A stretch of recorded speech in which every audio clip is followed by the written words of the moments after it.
I got cut off here. Wow, okay. So where was I? Yeah.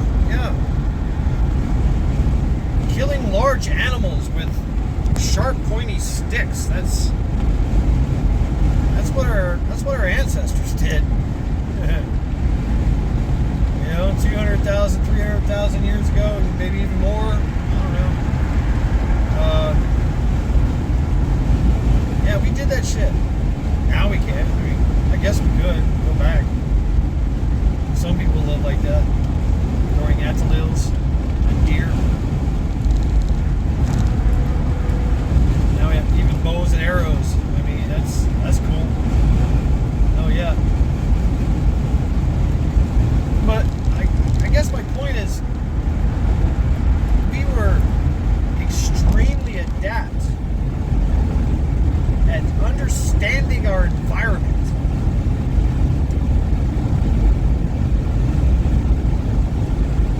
We knew the environment, and we knew our limitations and what it took to take advantage and take down and survive. Take down large animals and survive.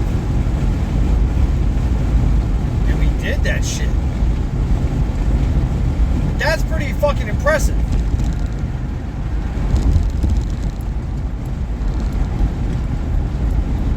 I mean, wow.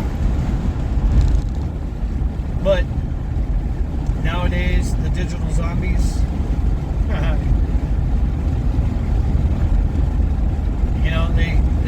they run funny, in Naruto, ants behind them. They model themselves after the subjective reality.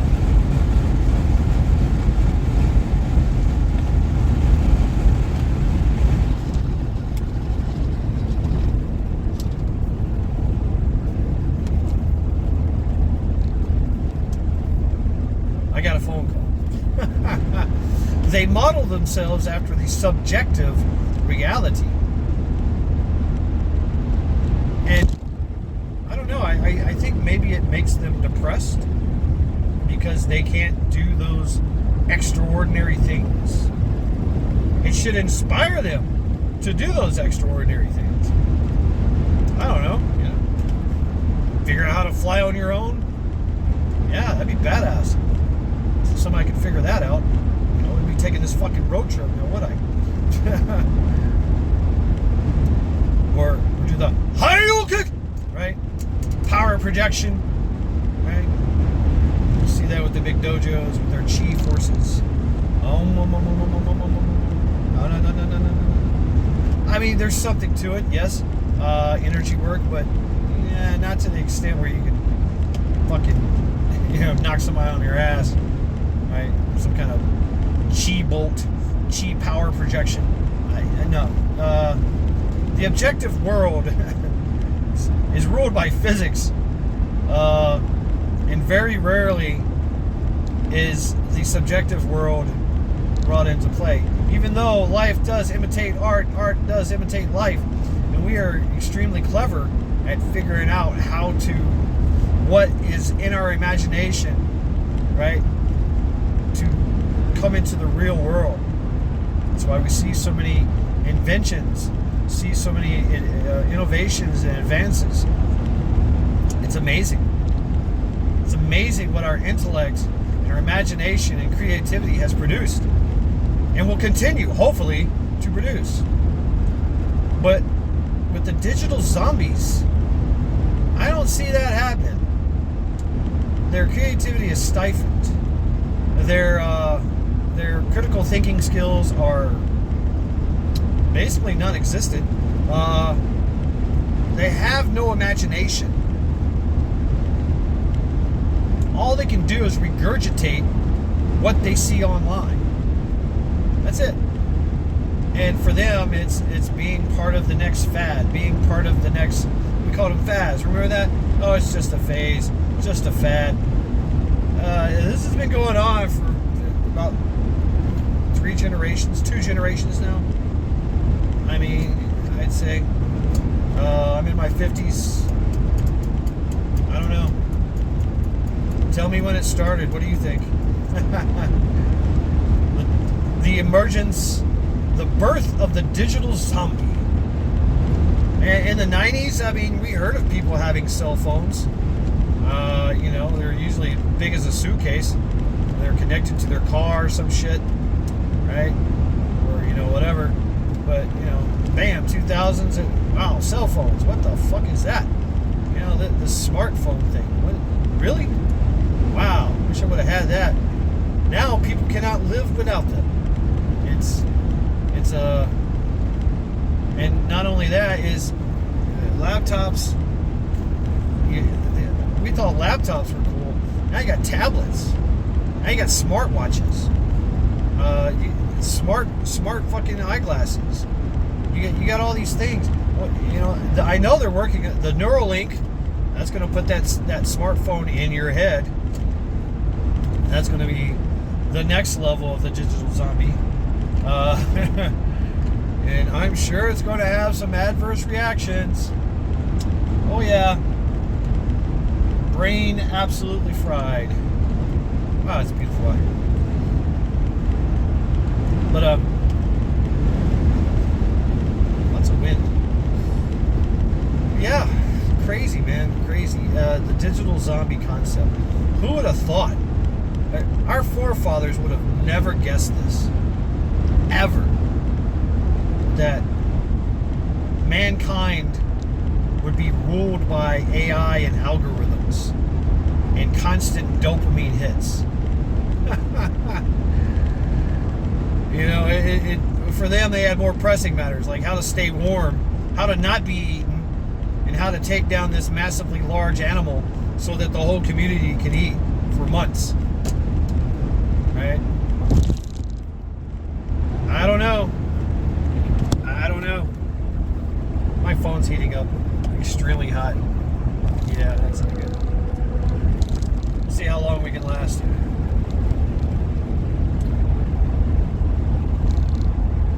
So yeah, the digital zombie. There are, you can already see the effects. I totally blame. I do not blame video games.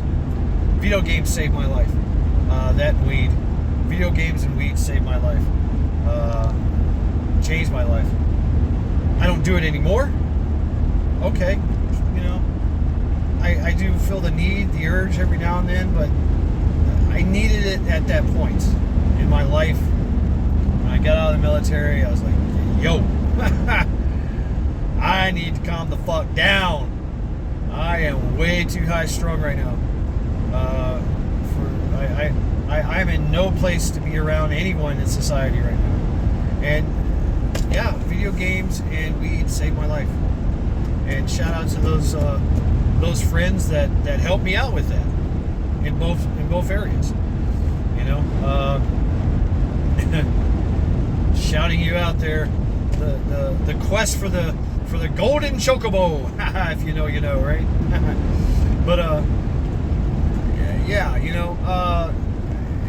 it was a way of video games, especially like action-packed video games, fighting games, driving games, strategy, any kind of game that requires strategerisms. That's right. I'm bringing back that word, strategerisms. Sharpens the mind, increases hand-eye coordination. It does. It really does. And it has a way of, like, you forget your problems. You forget bullshit. It's really good for PTSD and, veterans coming back from Afghanistan. There's check them out, Funker 530. They do a thing. Yep, shout out to Funker 530.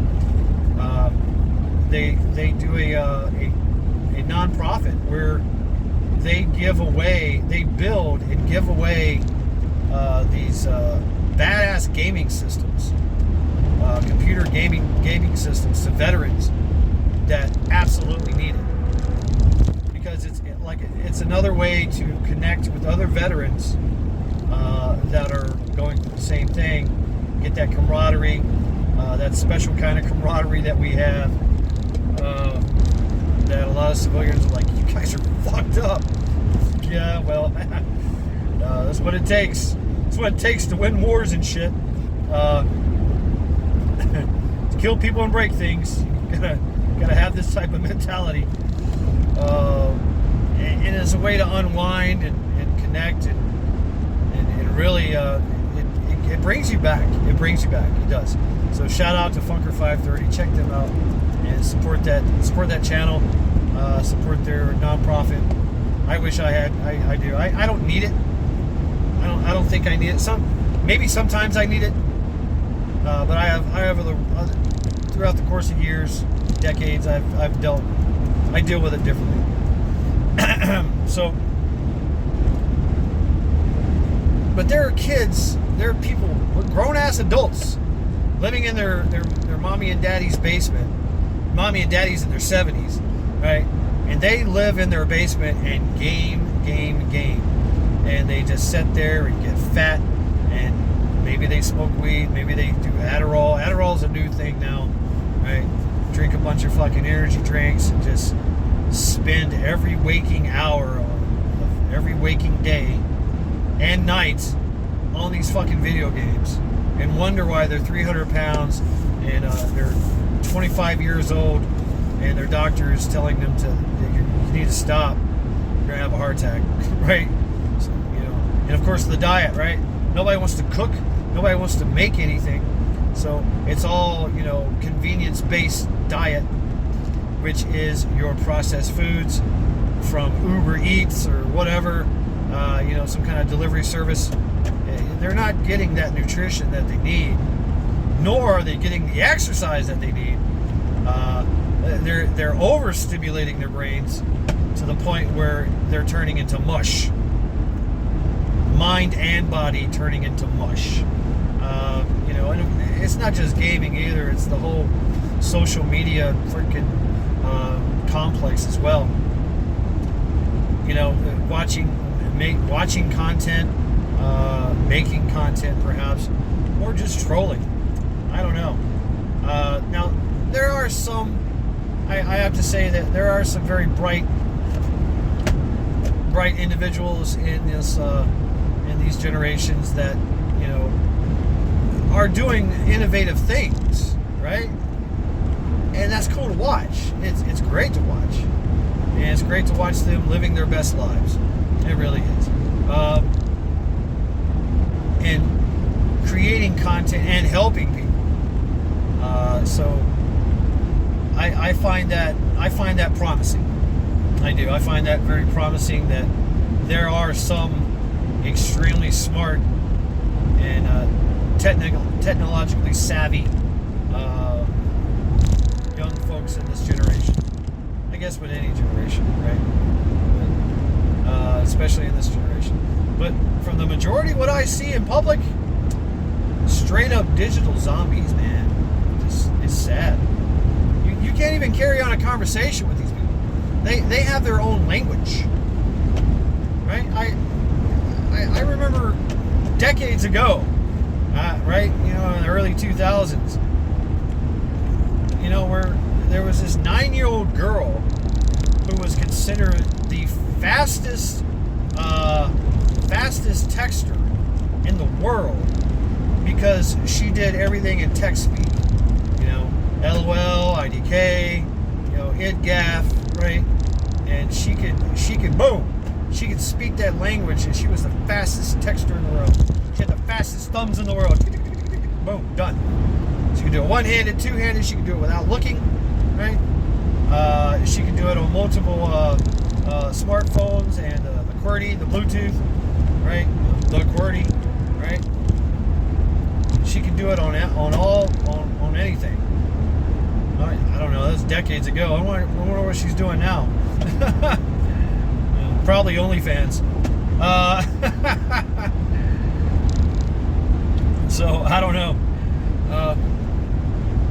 It's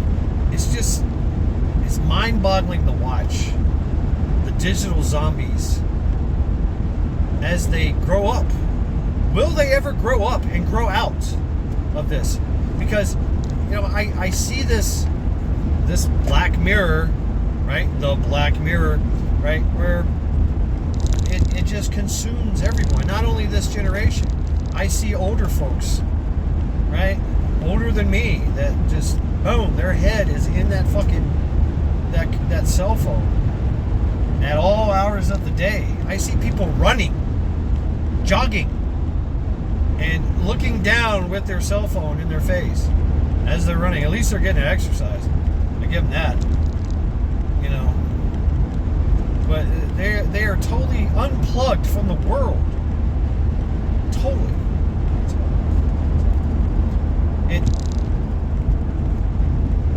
You know, your mind cannot focus on like 2 to 3 things at once. Like right now, I have to drive, so I'm looking forward, looking behind me, I'm looking to the side, right?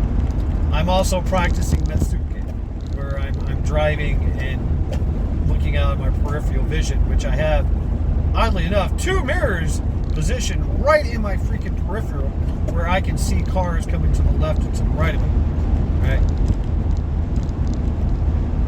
And I've got a rear view mirror in front of me that I can see behind me, so I can identify, I can locate, and adjust accordingly to traffic around me as I'm driving forward, right? So it is a complex thing, and I'm using that hand-eye coordination, right? As I keep the vehicle steady. Yes, I've engaged cruise control, but at any point in time, I can hit that brake or hit that gas, and I'm out. I know these things, right? Because that's a vehicle. I know also that if I'm texting and driving, I'm all over the fucking place. My attention, my focus is split, and there's a lag time when you go from objective world to subjective world. You feel it, and it gives you that oh shit, that oh shit feeling. Like, uh-oh, I almost hit that truck.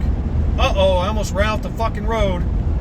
Uh-oh, I almost slammed into the car in front of me that slammed on their brakes because I wasn't watching. We are quickly becoming unplugged from the objective reality and being introduced to this subjective reality. And what the subjective reality is, teaches us relativism. It's all part of the plan. It's all part of the plan. You know, maybe it was figured out through some kind of weird, like, oh shit, really? That's what happens? Yeah. But relativism is be what you want to be. Do what you want to do. You can be a furry, you can be a drone, you can be a tranny, you can be whatever the fuck you want. Matter of fact, it's encouraged. You know, if you can't focus on something like that, if you can't focus on the objective reality, and you start to focus on the subjective reality, which is not true, right? Or it's creative based, you can get lost in it. As a creative, I have to, when I'm building when I'm world building or I'm creating a story or something of that nature, I have to snap out of it and come into the objective world. That's why I love exercising and hiking, going off, walking around, doing things, exercising, because it brings me back into reality. It teaches me that, oh shit, I gotta drink water, there's pain involved, right? Pain reminds me that I'm still alive, all these things. My mind gets to focus on my environment and my body, the mind-body connection. I get to build that. You're not doing any of that in the digital subjective reality. You're not. Maybe with the games, you're doing hand-eye coordination and doing some. You're learning the algorithms. You're learning patterns. There is a lot of games do that. Matter of fact, that's how you win the games. Is you recognize the pattern, and you just compensate for the pattern.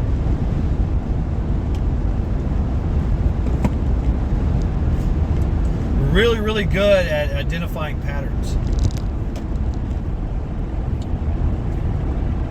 But when you're getting a constant dopamine hit every 30 seconds, right? Because you're ingesting so much content that is just mindless, stupid shit. Like mundane, mindless entertainment, Yeah, watching cats. Majority of the internet is ruled by cats. Cat videos. It's crazy. I mean, cats are amazing creatures, but once again, how many times do I need a cat to, run up the wall with a chased by a laser pointer, and whatever. I mean, you see it once, you've seen it all. If you have a cat, you already know. But once again, if you have a cat and you're still watching it, and you're like, yeah, I can relate to this, and boom, you're sucked in. You got that dopamine, you're getting that dopamine, boom, and that's the other thing about these other platforms, which allow people to make quick little videos about themselves, your books and your grams and things like that. I don't want to say their names, but these things. And these content creators are literally farming for likes, farming for hearts, and they're absolutely destroyed by bad comments. It's like, oh my god, it's like, well, what do you expect? You being ratchet, what the fuck? It's so warm in here. Getting some heat. It's currently 68 degrees here in Northeast Ohio. Beautiful day. It's the clouds are crazy. This is pretty cool. Let's see if I can capture it without capturing anything else.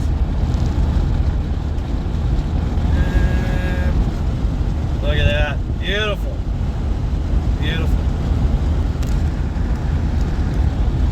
So, I don't know.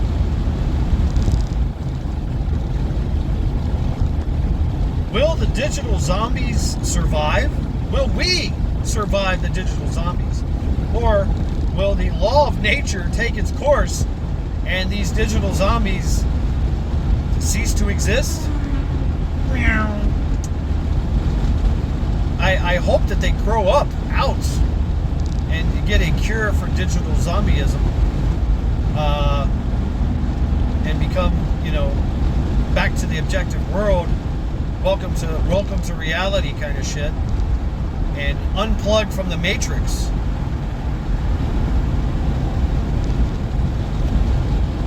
Because it's done willingly.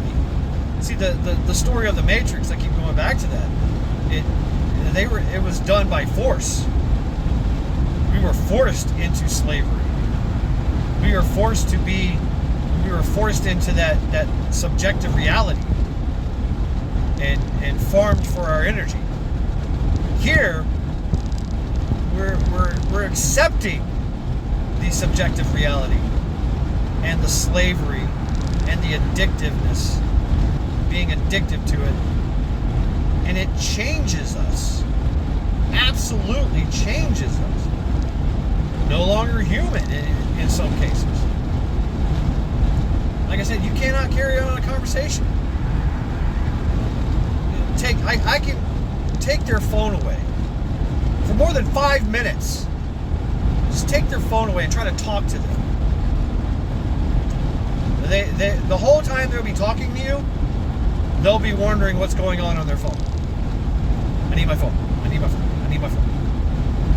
I gotta check my tweets. I gotta check my comments. I gotta check what so and so said about this and that. I gotta check. I gotta have my phone. Gotta have my phone. Gotta have my phone. You're not making money on it. It's. Are you a Wall Street fucking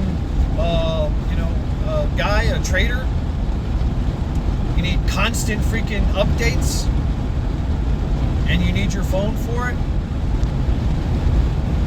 No, you're just checking and moving on. You're checking your statuses, your notifications, and then you're switching over into, easily switching over into 30-second videos that has you literally mesmerized and hypnotized, changing your brain waves, for, I don't know, fucking hours on end, and changing your physique, where you're literally breaking your neck trying to watch things. Some people have even stated that they stop breathing. They forget to breathe. You know what else does that? Opioids. Yeah, opioids. Opioids do the same thing.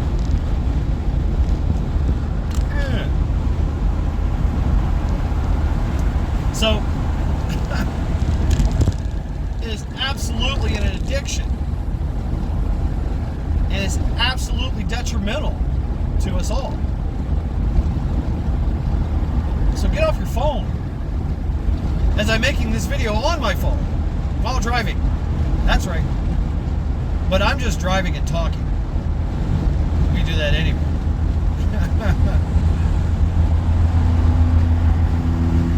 I don't have to look at the screen every 5-10 minutes. Neither do you. You just have to listen to my voice.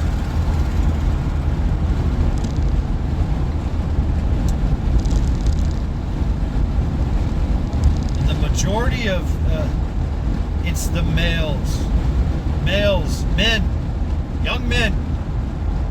We are affected by visual stimuli. And everything, the algorithm, everything is designed to grab your attention and hold it through visual stimuli. Women, it's about emotional. And yes, men, it is destroying your testosterone. Do you know that testosterone spikes up when you're problem solving, when you're going through strife, and you have to figure shit out? Wow, 1, 2,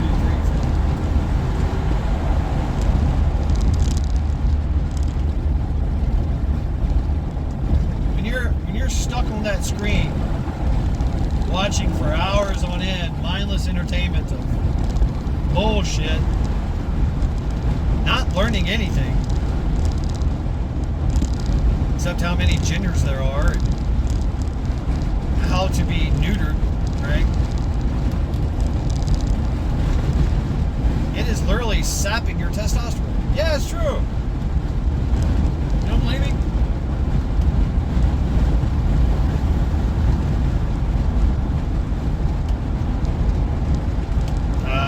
First time in a while I had to put on my brakes. Okay.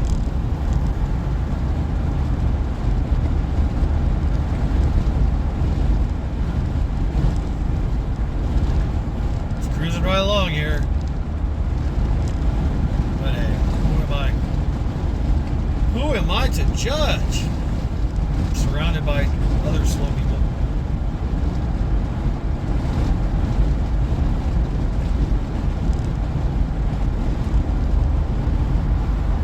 Digital zombie, man.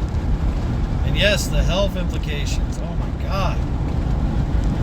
I don't know. I think history is going to tell us later on that too much social media, too much screen time leads to some type of degenerative mental brain issue, maybe autism, maybe Alzheimer's. I don't know.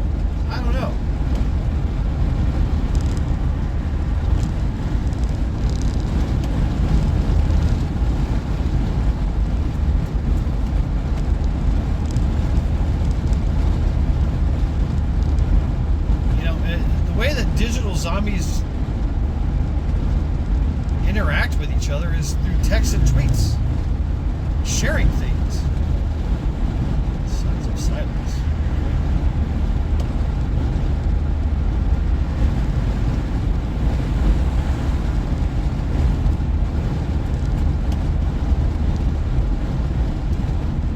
Yep, the digital zombie. So that's all I got for now. I don't know. Maybe not. Maybe we continue. Stand by for another Zoom report, I guess. And until next time.